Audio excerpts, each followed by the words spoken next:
ask you, we've got to deal with this misinformation. There were hurricane force winds of mis and disinformation lies. Misinformation after a disaster is nothing new, but Governor Newsom's approach to combating it certainly is. He set up his very own fact-check website using his personal domain. Interestingly, he never directly fact-checks President Trump. You might call it social media diplomacy.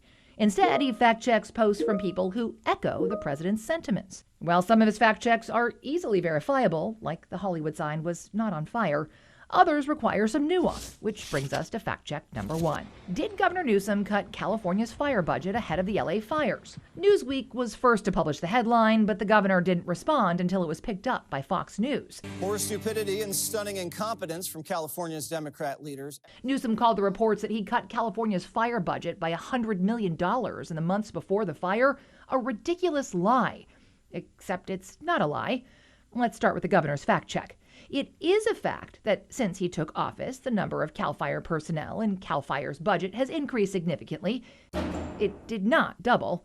It is also a fact that Newsom did cut more than $100 million in supplemental wildfire-related funding last year. Here's the budget. It includes $12 million in cuts for home hardening, $5 million for prescribed fires and hand crews, but the bulk of the cuts were for biomass pilot and conservation projects, so it's unlikely these cuts would have actually impacted the LA fires.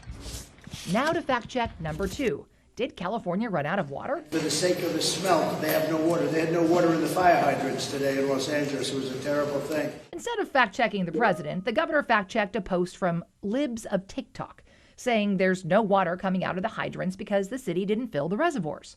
As the governor notes, in fact, the reservoirs in California are full, and there's no water shortage in Southern California.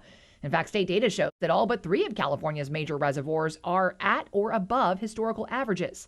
But the 177 million gallon reservoir near the Palisades fire was out of service when the fires began. Newsom said he's launching an independent state investigation.